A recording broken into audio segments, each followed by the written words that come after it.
gives it there to me. Yes. And then I can stand my voice, but that's we have Elizabeth in this one, which is great. Unless there were one last question, we might close there, and we will be moving to another presentation by Yana Kisukiri that also will refer to Denise's film, amongst other things. But first, would you join me in thanking Denise very much for this?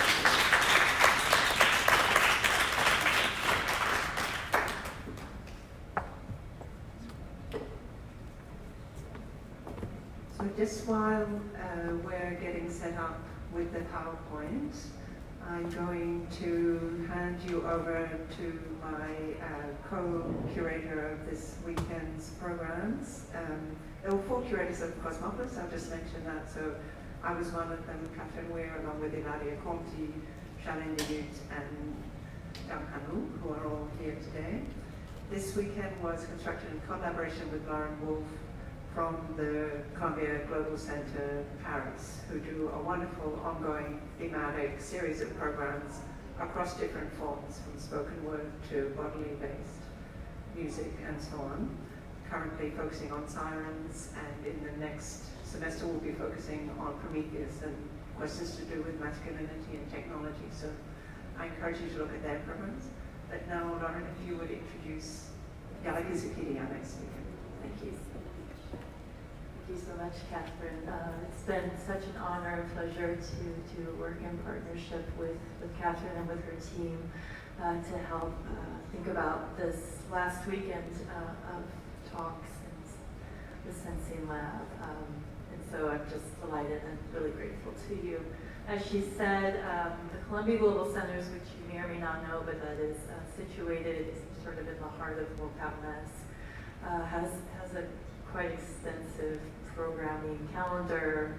We're doing Sirens this semester, which is about water, about voices that don't necessarily get heard or that are heard with some trepidation.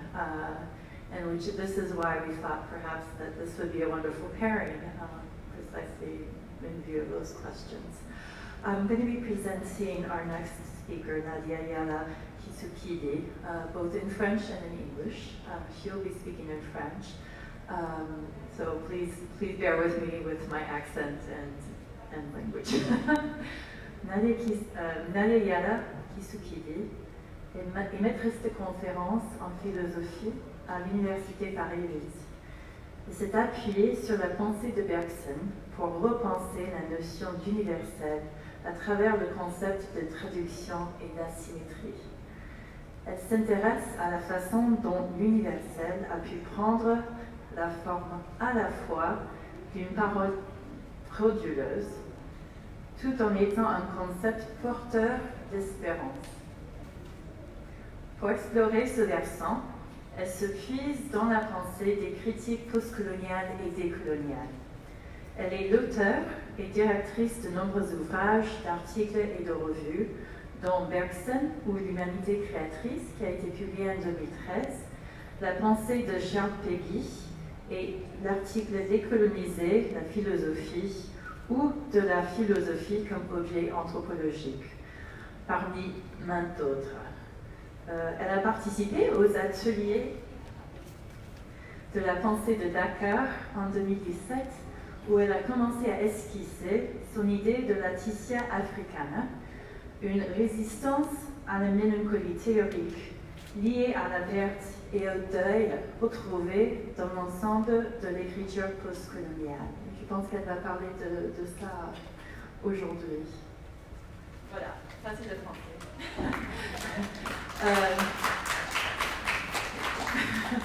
Just for the English translation, Yana Kisukiri is a maîtresse de conférence in philosophy at the University of Paris 8. She is a specialist of Henri Bergson, whose work she uses to rethink the notion of the universal through the concepts of translation and asymmetry. She is interested in the way the universal has taken the dual form of both fraudulent thought I shake, I'm sorry, in the sense that it sort of covers up that stands in place or excuses a certain refusal to see difference, I think, and leads to a certain invisibility, and a concept filled with hope. To explore this more optimistic side, she draws on post-colonial and decolonial thought. She is the author of many books, articles, and collective works, including Bergson or Creative Humanity, and these are my translations, The Thought of Charles Péguy, and Decolonizing the Philosophy or Philosophy as an Anthropological Object. She participated in the workshops, the Dakar Thought Workshops in 2017, where she began sketching the idea of Laetitia Africana, a form of resistance against the theoretical melancholy linked to loss and to grief that is characteristic of post-colonial theory and thought. Please join me in welcoming Yana Kisukidi. It's such a pleasure to have you here.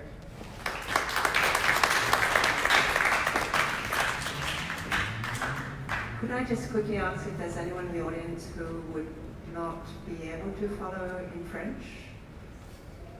And I do have a summary in English that Yana prepared. There are also quite a number of citations in English, so for those of you who are bilingual, I think it will be easy to follow. And we will have time for questions afterwards. So thank you very much to all. I didn't know that there would be so many people speaking English, so if I speak too fast in French or if my French is just horrible, just say it and I will try to improvise in a very bad English mixed with fantasy and curiosities, but maybe you will understand. So French, English, or so I would like to thank you, all the curating team of Cosmopolis. I'm very happy to be here. I'm very happy to speak after Denise Ferreira da Silva, and I hope that there will be a kind of dialogue with what she was showing us and telling us. And when I saw her movie and when I discovered more her work, I said, yeah, I want to try something because I have a kind of intuition. And what I want to do tonight is just to tell you a story, just a kind of conceptual story with a very peculiar character, the grandmother and the old women. And this is what I will call Tanina Ntoto, which is an expression in Kikongo. My father, Albert Kisukidi Nambokai, have me to translate all the parts in Kikongo that will be part of this talk. And it just means protect the earth, protect your land, protège la terre. Tanina Ntoto protège la terre ou, attention c'est très attractif, le règne des grands-mères. Dans la littérature et les sciences humaines contemporaines, les traces de l'espace relationnel qui se forge autour de la figure de la grand-mère sont assez difficiles à rassembler. Cette figure, en général, transparente, ne marque pas beaucoup. Corps de vieille femme, donc, improductif, ménopausé, redoublement de la figure de la mère, dont le corps n'est plus susceptible d'appropriation. La grand-mère ne donnera plus le sein, la vieille femme non plus. Elle ne sera plus captive de l'appétit des hommes. La figure de la vieille femme, de la grand-mère, donc, se dessine sur le mode négatif de la maternité épurée, où le corps de la femme ne consolidant plus aucun lignage, n'est même plus une biologie. La grand-mère, la vieille femme, n'est jamais au cœur de la trame narrative d'une histoire. Elle raconte, mais elle n'est jamais le sujet central du récit. Alors ce que j'aimerais faire avec vous, justement, c'est tenter d'opérer un renversement. Que se passe-t-il si on place la grand-mère, la vieille femme, au centre du récit? Et qu'est-ce que ça donne, en fait, si on essaie de penser les vieilles femmes et les grand-mères, non seulement comme étant au cœur du récit, mais plus encore comme étant des personnages politiques souverains. Je veux faire de la vieille femme et des grand-mères des personnages politiques souverains. Et ça veut dire quoi quand on commence à faire ça? On se rend compte que bien souvent la bouche de la vieille femme raconte. Et mieux que cela, elle est la condition de possibilité de toute histoire, de tout récit. Elle tisse les fils de la mémoire. Et cette mémoire qu'elle transmet est une mémoire bien particulière. Plus qu'une recollection d'images, la mémoire qu'elle convoque est matérielle et s'identifie à la terre. C'est ce que j'aimerais essayer de comprendre, cette connexion entre le corps des vieilles femmes, la terre et la mémoire, cette matérialisation de la mémoire, et montrer comment cette connexion, en fait, permet de proposer une option ou un énoncé politique radical. Je voudrais le comprendre en circulant entre les textes et les récits des traditions philosophiques africaines et diasporiques, de la littérature, de la philosophie, et ceux également de ma famille. Donc je mélangerai, c'est pas de la science, je fais plus de science de toute façon. Et comprendre en tout cas tout cela, un des enjeux pour moi, et cela rejoint ce qui a été dit juste avant, consiste précisément à faire un pas de côté avec un ensemble de réflexions sur la colonialité qui privilégie justement la mélancolie, le deuil et la perte. Et je voudrais vous montrer comment en suivant cette figure des vieilles femmes et des grands-mères, on arrive peut-être à déjouer ces écritures de la mélancolie et de la perte. Continued memories. On trouve des traces précises de la figure de la grand-mère dans les littératures africaines et caribéennes du XXe siècle. Un philosophe très important, un philosophe congolais, Valentin Mudimbe, dans The Idea of Africa, a tenté justement de suivre le fil de ces images. J'aimerais citer Mudimbe. Nevertheless, daily experience of the Caribbean or the African speech, the opening out onto make-believe, establishes another reign and a unique regime. Those of the power and the love of the grandparents, and particularly of the grandmother, often perceived and defined as depository and matrix of the memory of the family, the social group, and the community. Matrice et dépositaire donc de la mémoire de la famille, du groupe social et de la communauté. Figure oppositionnelle donc au pouvoir du père et mieux, dans la pensée de Mudimbe, au pouvoir des faux pères. La grand-mère porte une mémoire pleine, sans trou, continuée. Elle réinstaure de manière aimante et non autoritaire les mémoires familiales et communautaires, là où le faux père incarne une figure de la perte. La spécification de la structure coloniale chez un penseur comme Mudimbe mobilise implicitement le schéma des doubles paternités, ou plutôt ce qu'on pourrait appeler de manière plus psychanalytique, un transfert de paternité. D'un côté, il y a une paternité, non pas nécessairement biologique, mais au moins légitime, qui est censée assurer la continuité communautaire. L'autobiographie paternelle se fait histoire, mémoire du monde, incarnant la loi de ce qui doit être transmis et le signe du futur. De l'autre, une paternité légale, juridique, qui s'est construite abusivement contre la première, à l'occasion de la violence d'un partage, Berlin 1885, et d'une conquête, la conquête coloniale donc, du continent africain. Le motif de cette double paternité se recode en termes raciaux. Les pères africains et noirs ont été défaits par ceux qui déclarent être de nouveaux pères, imposant de nouvelles trames mémorielles et narratives, les pères blancs donc européens. Ce transfert de paternité décrit dans la pensée de Mudimbe la violence du monde colonial. What if the father to which you have subjected yourself is an impostor? A false father who wrongly usurped the position of authority. What happens then to the son? What about the status of memory? If I'm confronting a false father who has imposed a false world on me, what sort of memory am I rejecting? Not word, but world. Yeah. Dans le texte de Mudimbe, l'espace relationnel qui se détraque ici, en fait, c'est celui autour duquel se noue le lien entre le père et le fils. Qui est vraiment mon père? Interroge les fils, contestant donc l'autorité des pères légaux, coloniaux et juridiques. Comment restaurer les trames narratives et mémorielles qui ont été perdues? L'opposition au règne des faux pères réclame un nouveau régime de parole, qui retisse les liens malgré l'oubli et la dispersion. Et c'est dans ce cadre, donc, que le personnage social de la grand-mère va intervenir dans le texte de Mudimbe. La voix des vieilles femmes se maintient contre les transferts de paternité, qui soutiennent la structure coloniale du pouvoir. À travers les récits de la grand-mère, les anciens colonisés, justement, retrouvent la mémoire. Un lien singulier se tisse donc entre la grand-mère, la mémoire et la destitution des faux pères, dans l'analyse de l'Afrique postcoloniale de Mudimbe. Ce lien, toutefois, chez Mudimbe est à peine théorisé. Une courte page seulement, dans The Idea of Africa, à l'occasion d'une réflexion, et ça c'est très intéressant, sur l'œuvre d'Édouard Glissant. Et ce qui intéresse Mudimbe, c'est de nous dire justement que l'histoire antillaise est une histoire de pères défaits. Manque ici peut-être ce à quoi il faut être attentif, des histoires de cartes, de déplacements, qui ne produisent pas les mêmes récits, les mêmes troubles de la mémoire. Mais j'y reviendrai un peu plus tard. Dans le roman de Glissant, Mahagoni, Mathieu Belluz raconte 3 histoires de marronnage en terre antillaise. Il rappelle aussi la manière dont le peuple des plantations a été confronté 3 fois à l'inconnu. Le ventre de la cale du négrier, l'abîme marin recouvrant les corps jetés par-dessus bord, et le gouffre. Quel est donc ce fleuve qui n'a pas de mi-temps? Le triple inconnu, donc, a englouti les pères légitimes, étouffant la voix qui réconforte les fils.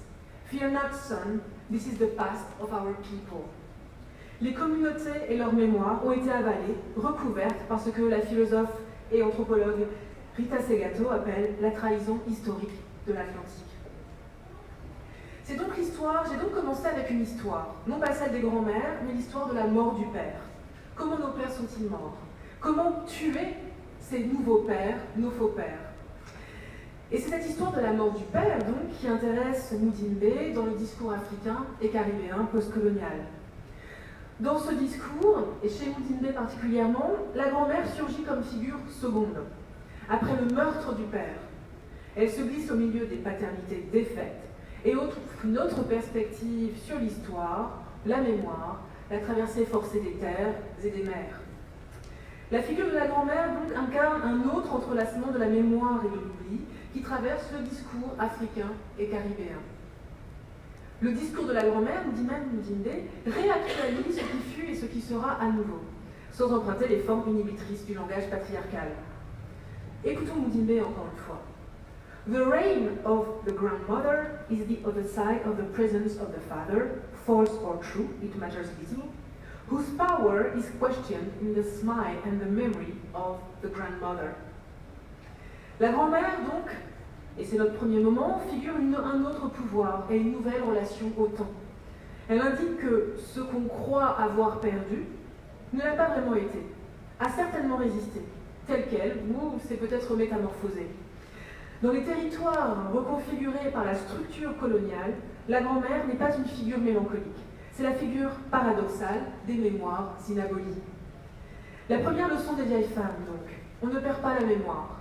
La seconde leçon, la transmission de la mémoire peut se faire malgré la mort du père. Encore faut-il les écouter.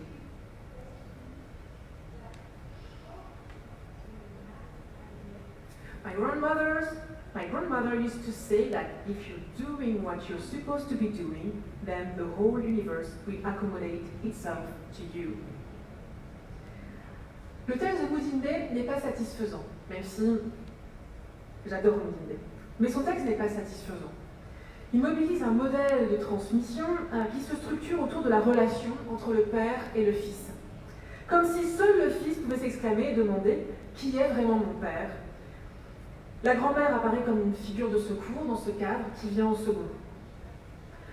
Le schéma mudimbien, donc des transferts de paternité, qui explique la violence coloniale, repose sur le principe de la différence sexuelle et une relecture postcoloniale du complexe freudien de castration.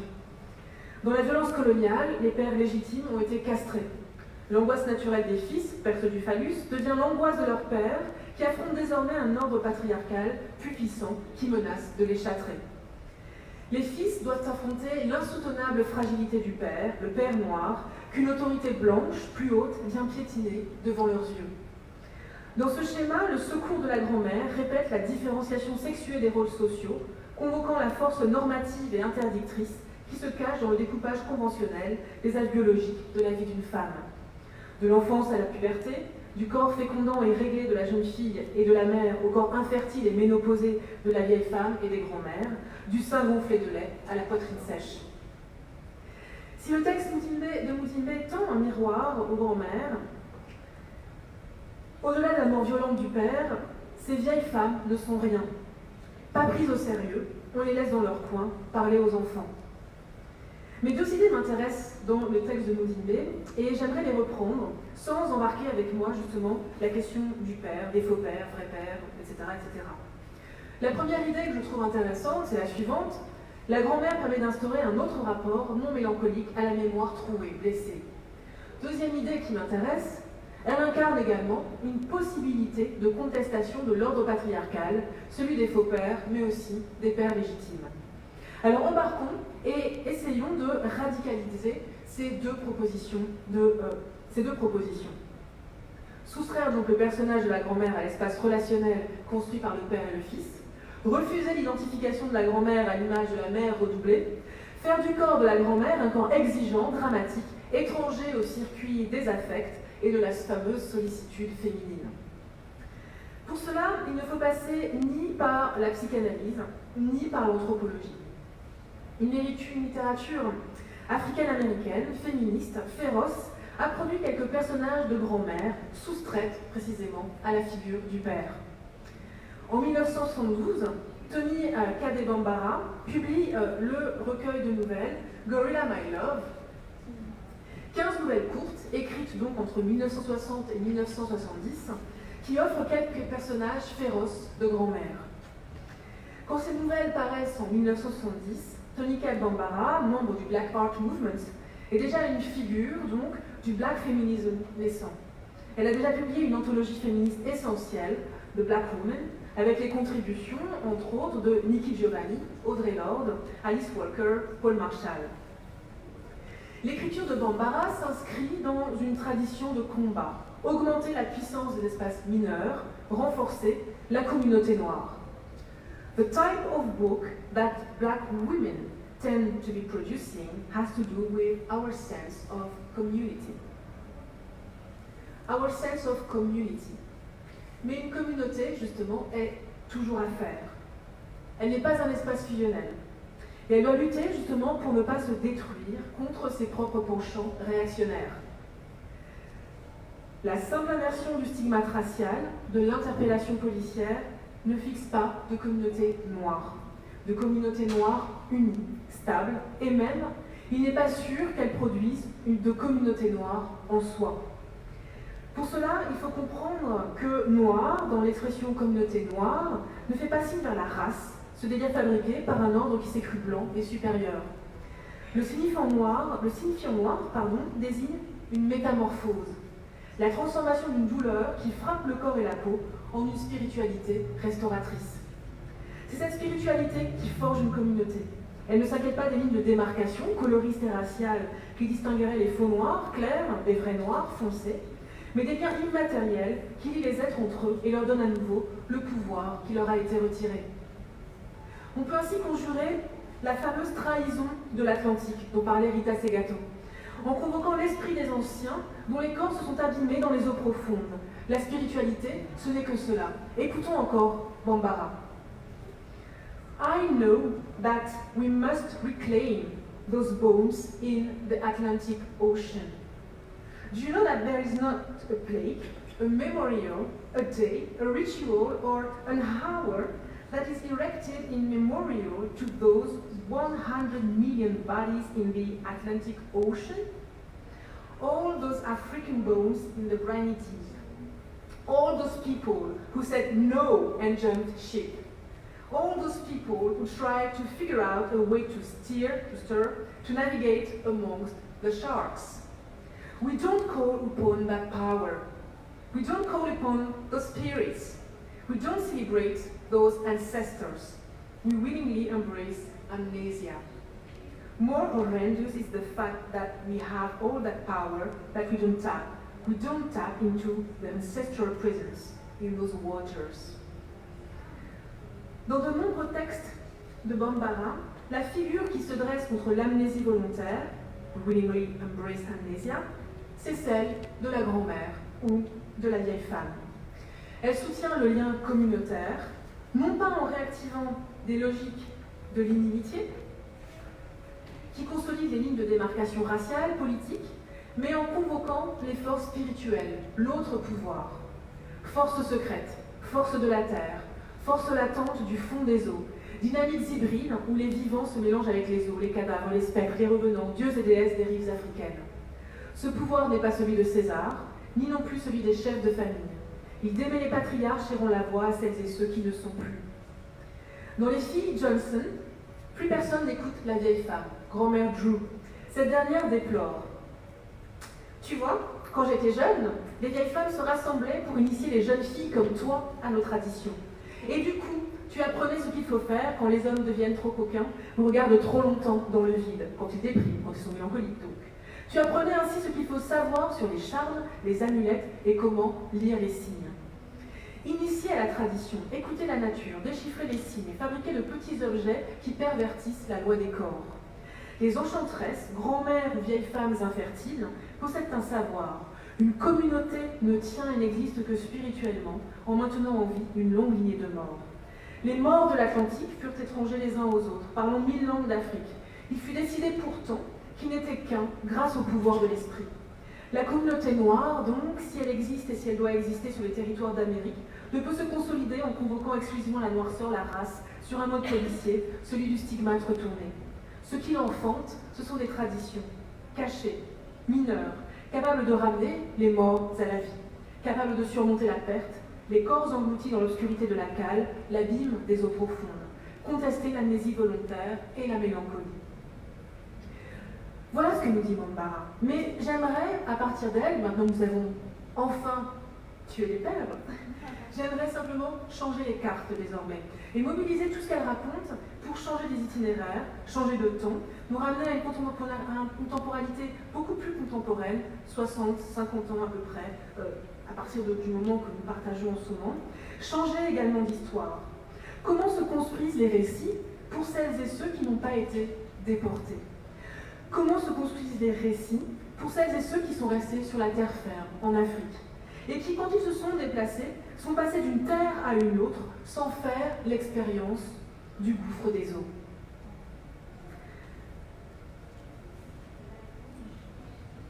Je tends la main à celui qui me la présente et je le salue. Kambote, bonjour.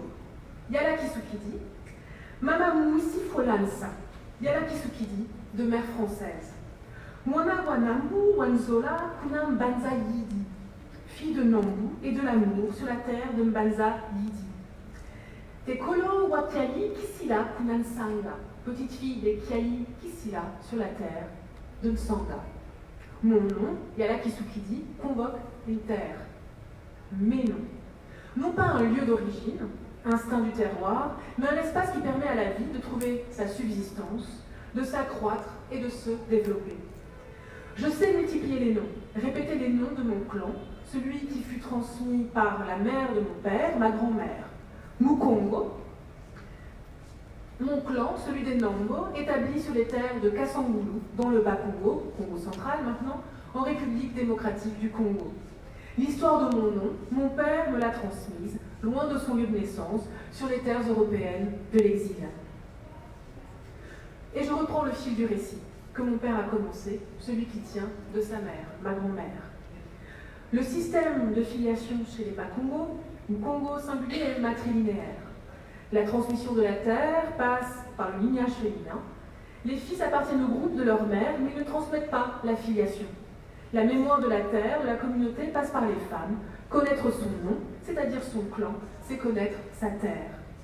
Je reprends le fil du récit que mon père a commencé, celui qui tient de sa mère, ma grand-mère. Un enfant Mukongo possède 3 terres refuges.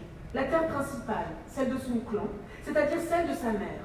Il peut toutefois choisir la terre de son père ou celle des pères de ses pères, ce qui signifie que mon père peut s'établir sur 3 terres. Celle de son clan maternel, Mbanza Yidi, celle de son père, Songololo, celle du clan paternel, Nsanga. Je reprends le fil du récit que mon père a commencé, celui qui tient de sa mère, ma grand-mère. Un enfant né d'un père Mukongo et d'une mère venue d'ailleurs n'est pas un étranger dans la lignée de son père. Il trouvera refuge sur les terres du clan maternel de ce dernier. Je sais sur quel territoire m'établir. Je connais le chemin. La terre la plus importante, celle qui me donne mon nom clanique, Nambo, est celle de ma grand-mère.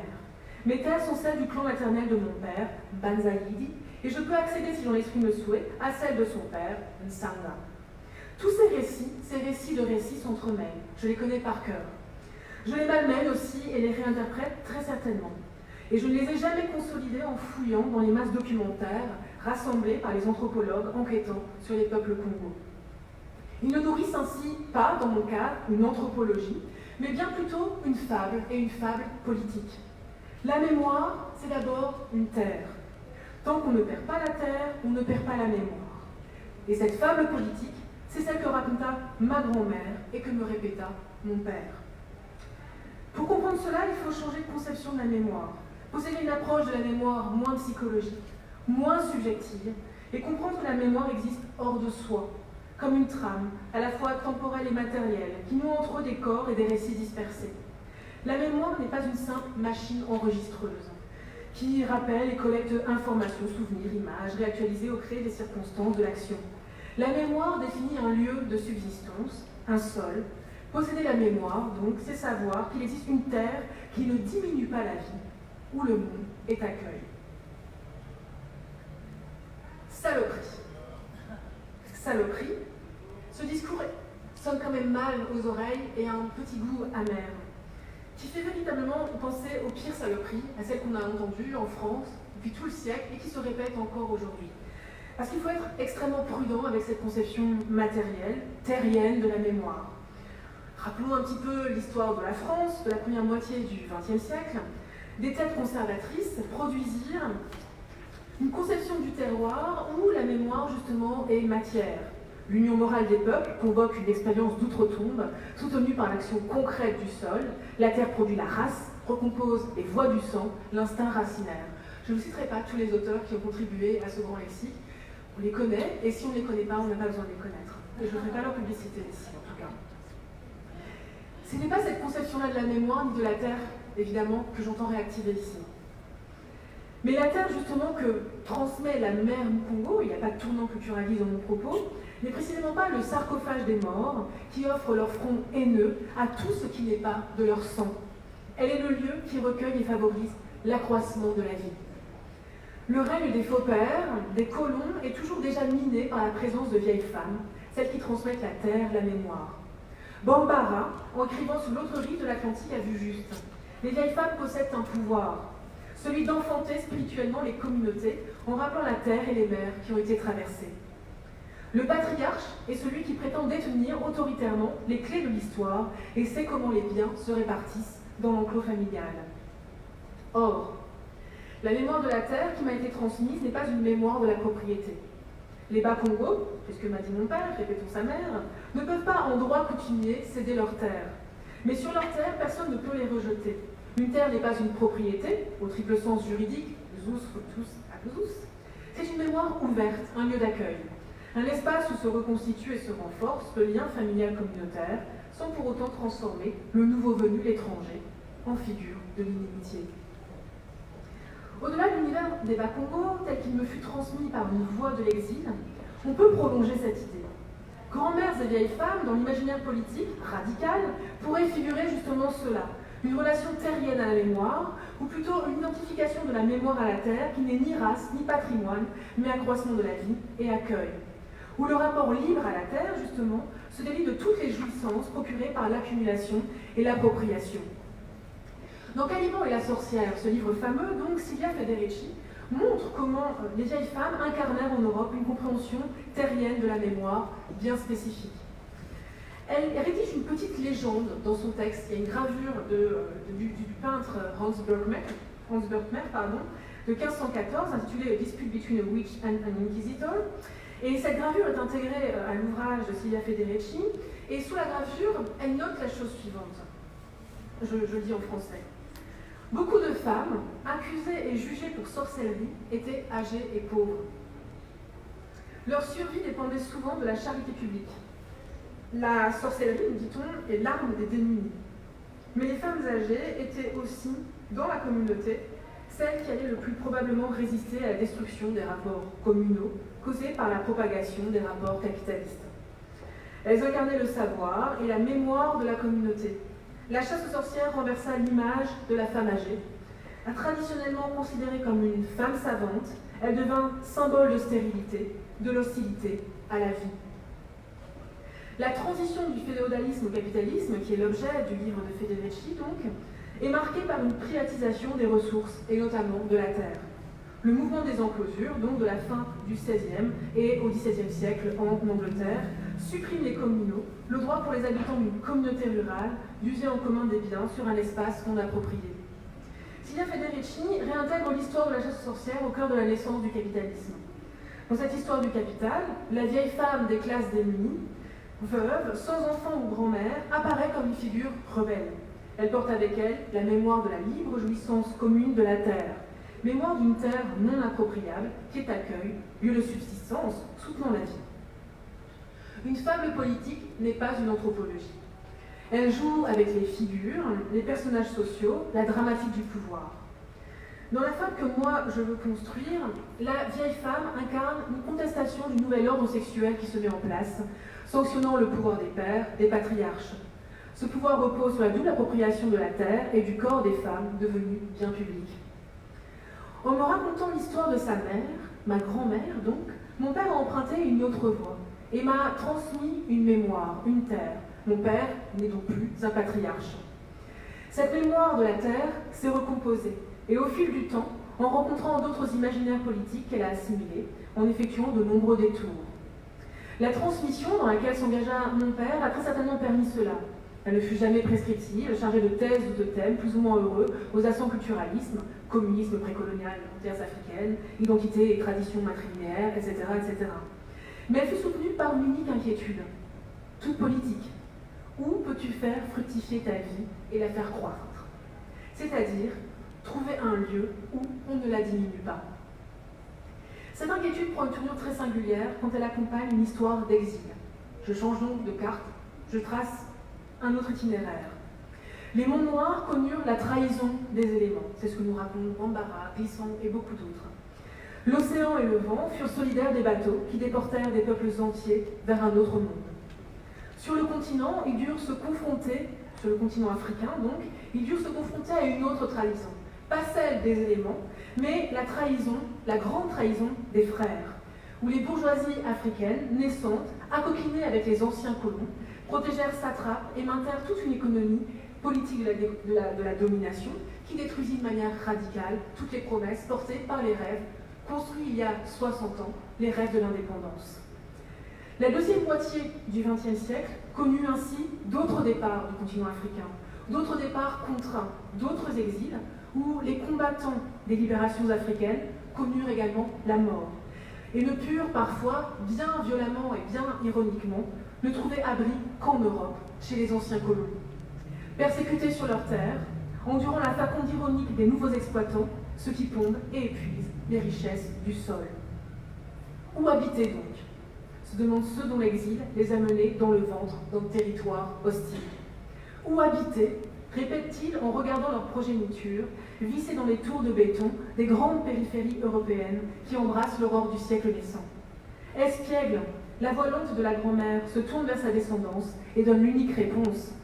Wankungu Aku Yeta Ninan Toto, écoute ton nom et protège la terre. Je vous remercie.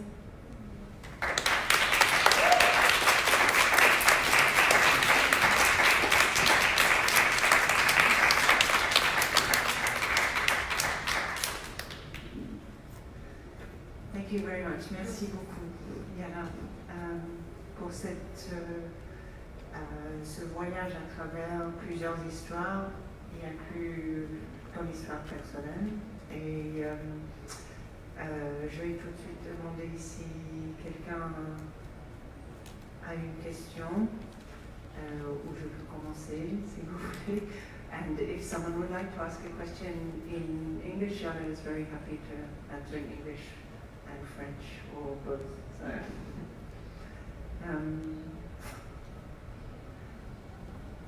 I was going to start to ask something about Black Studies, Études Noires, and Black Feminism, and the references to the very, very strong, now long-standing traditions of writing in Black feminism in the United States, and how you feel that this is today influencing conversations here in France. Est-ce qu'il y a quelqu'un qui voudrait que je traduise ou est-ce que vous êtes tous parfaitement bilingues, comme je pense? C'est une question autour de la réception de Black Studies, des études noires américaines en France actuellement, dans les cercles surtout du féminisme noir, mais en général. I think that there are many ways to answer, and I will try not to confuse everyone with a kind of multiple answer, with multiple paths, and after you get lost into it. But it just means that I won't answer to your question, but I will try to. I wanted to say something when I was listening to your question, is that it's very funny for me to be in this place, to do a kind of lecture, which is quite, a mix of academic stuff and very personal or even poetic things. And what is interesting, that this is absolutely not new, of course, we can find that in many places, but I think that in France, in a way, it is very hard to be in this kind of situation where you can mix all kind of discourses to produce something that has value, that's worth it.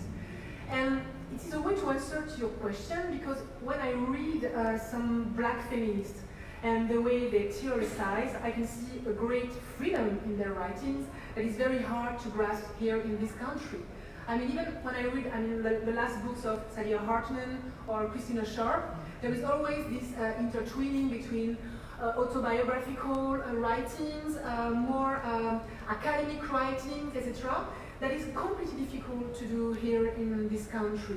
So I would say that there is a reception of black feminism in France. All their books are not translated. The reception was opened in the academic field by the book of Elsa Dorlin, Black Feminism. And after, you have great women here in this country, activists that did their groups. I think of the group Moissy, which is really interesting. And so there is a reception of black feminism in France.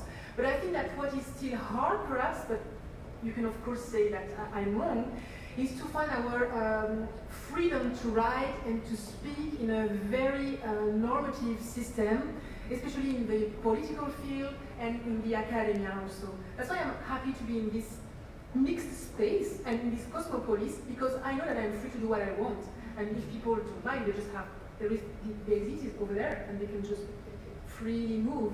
So I think that I would answer in those two dimensions. First, there is a reception of black feminism in this country, and what is interesting is to see what does this reception produces, and what are the barriers that you can find that did not allow such a great reception as we could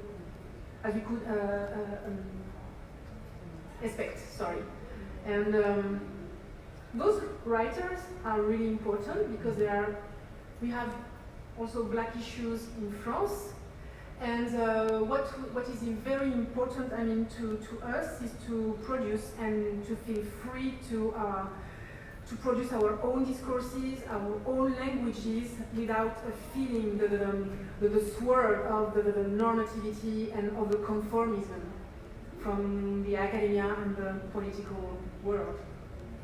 So this is how I would answer. I don't know if it's a good answer, but this is how I feel your question. Yes, thank you. Did someone answer the question?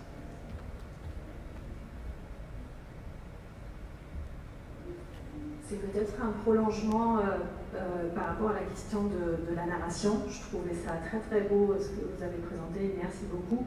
Justement dans cette question du déplacement de la mémoire, du déplacement de qui sont les porteuses et comment on transforme tout en relisant une histoire de la philosophie masculine, on déplace les voix là-dedans. Et je pense en effet que c'est pas du tout par hasard ce choix de rester ou de mélanger les registres, et d'avoir un registre aussi personnel là-dedans. Et la question que je me suis posée, c'est que vous expliquez très bien, et je comprends très bien, notamment en France, pourquoi il y a un enjeu énorme là-dedans, de ne pas avoir recours à un registre anthropologique et de ne pas aller du côté de l'étude qu'a produit l'histoire de l'anthropologie africaniste en France depuis très longtemps.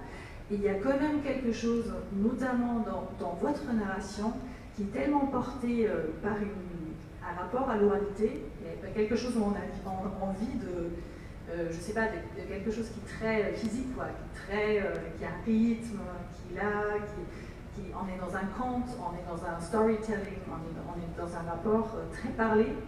Et ce rapport très parlé, il est très lié à l'histoire de la grand-mère, qui n'est pas en soi une figure qui écrit. Et du coup, ma question va dans ce sens-là.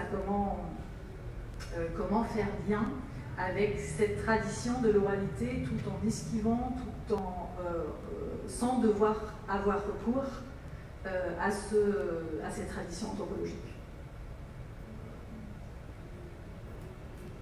Shall I answer in English or may I answer in English or in French?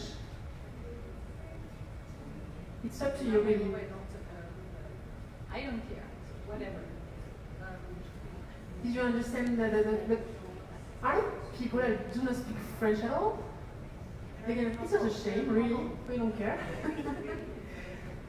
I can answer in English, and I love this language, so I would be happy to answer and to make mistakes, of course. So the question was the problem of the orality and how it is embodied by the figure of the grandmother, and how to deal with the problem of orality without facing the bias, I would say, of anthropology. Would you say that? Yeah, specifically French Africanist anthropology. Yeah, the trap. Yeah, kind of a yeah. It's a very interesting question, because when I was reading, I just wanted to say it's a story. The end of the text is a story, because it's not a kind of big study of the Bakongos and what they are doing. And I think I really don't care of this anthropological aspect, even if I read some text, of course. But I really take everything from my father. And one of the ways to first to answer to your question is just to understand. I said that to my father, and he was laughing. But it is just to understand what is becoming, what becomes the figure of the father in my text at the end. They have been killed, but I think that my conception of the father is very queer in this text, because he's just an embodiment of her mother. So when I talk to my father, he just gives his body to his mother, and he's the perpetuation of his voice. And I like, because it was kind of funny when I was writing the text, just to see that when I see my father, I see my grandmother. So not a man anymore. And I talked about that with my father, and he said that he was okay. So I'm not insulting him or doing things that are very hard for his masculinity. So it was kind of joke. But after, I think that perhaps first, and it's very close to Mudimbe, who was who made a lot of critiques of this Africanist French anthropology. I think that first we have to reclaim the narrative and to reclaim the I. I am very suspicious with the question of the I, because sometimes I know that when I do that, it's a kind of it's a way not to be able to confront the difficulties and sometimes the complexities of the theoretical writing. And I know when I lie and when I choose simplicity or easiness, sorry. But I think that the I can be a kind of a way to not fall into the trap of this Africanist anthropology of orality. And secondly, what would be interesting is I think there is still a difficulty, I think.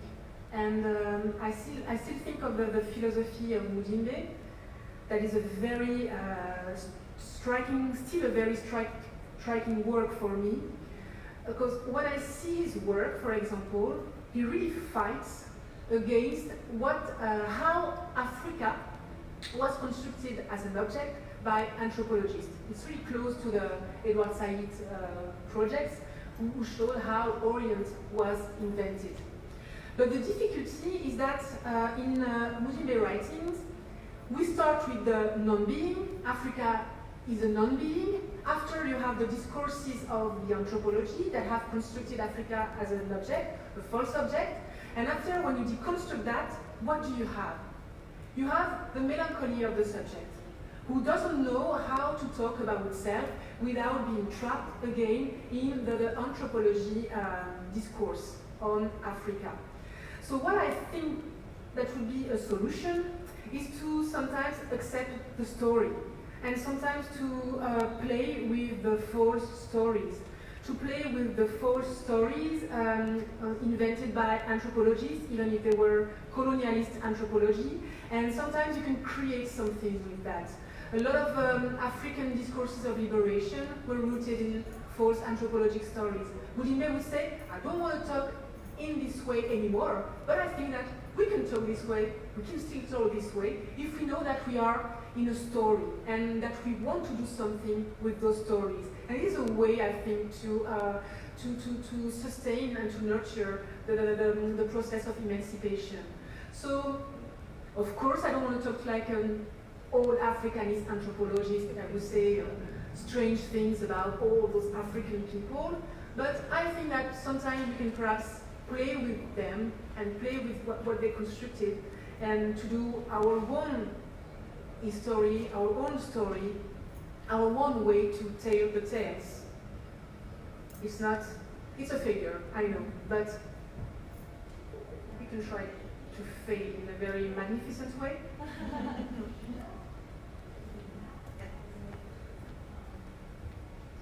Thank you so much for that talk. Thank you. So I'm going to be evoking the dead white French father, taking into consideration your sort of the genealogy of your thoughts and making a bridge between your work and Denise's work. And I don't know if this is a bridge at all because I actually haven't read these works, but I'm hoping you have and probably have. So just thinking about Bergson and the elements and water and fire, and I'm wondering if any of that might come to bear in what you've presented today, and whether in your reaction to Denise's film, whether that was present actually. There is an image in Denis' film that I really loved, and that's what convinced me when Catherine showed me the film, that I wanted to try this piece and that I wanted to try this work. It is the moment where you are on the ocean and you have this man saying, I don't know how you say that in English, but I say at the surface of the ocean. And he says something very, very strong about that. And there is another image still with the water. I was struck by the images of the water and the ocean. It is the Welcome to Hell. Yeah. And I was wondering, I want to try something where I like the idea of being on the surface and not being inside the water. And I wanted to tell the story of the people who just had to be on the surface of the ocean, just to go from one earth to another.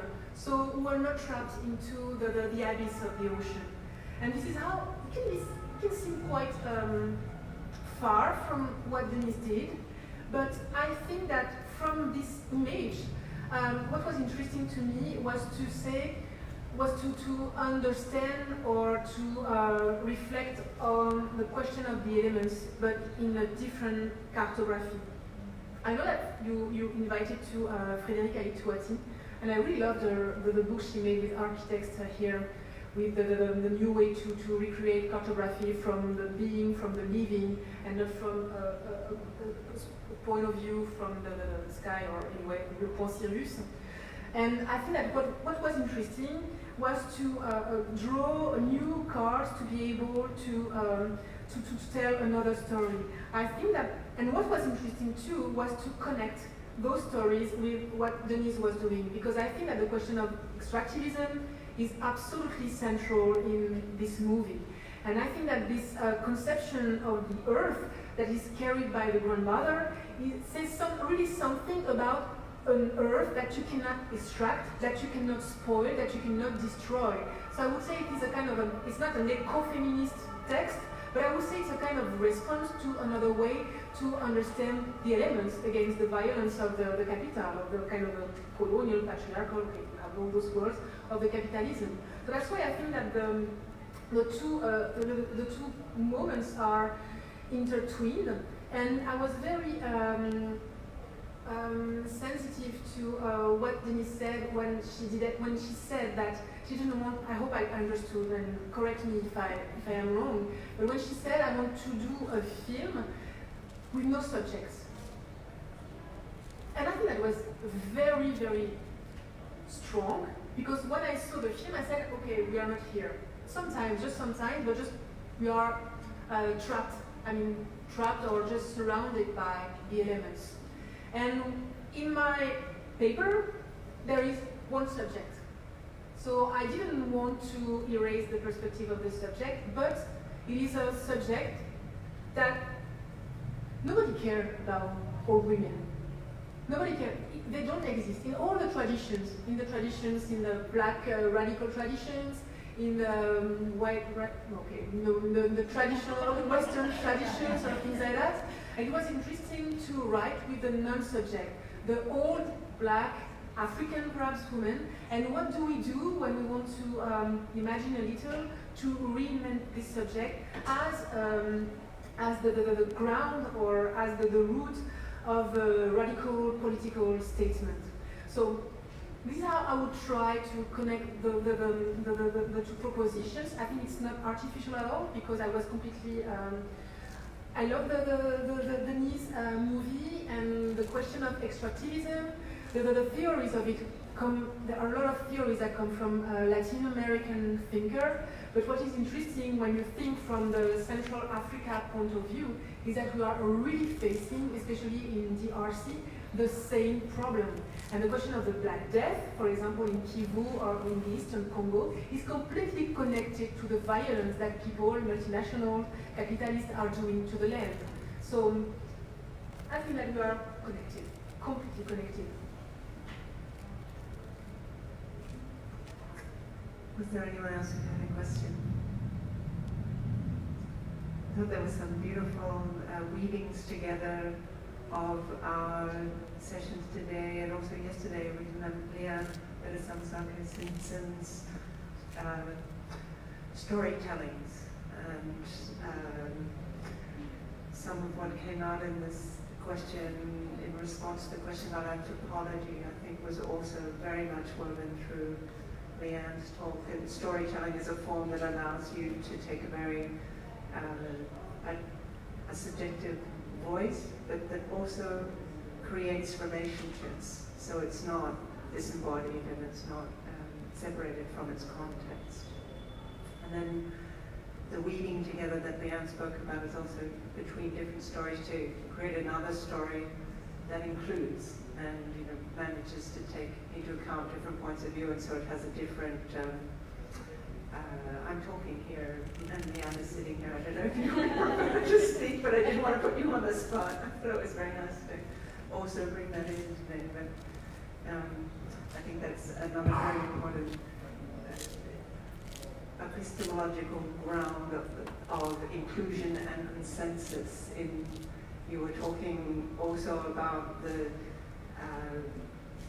infrequencies of spaces in your experience here, in this context in France, where it is possible to weave together such different types of approaches, subjective and academic and other knowledges. So, I think there were lots of beautiful interweavings of perspectives over these different presentations. And unless anyone else has a question, I'd love to thank you very much. Thank you very much. Beautiful presentation.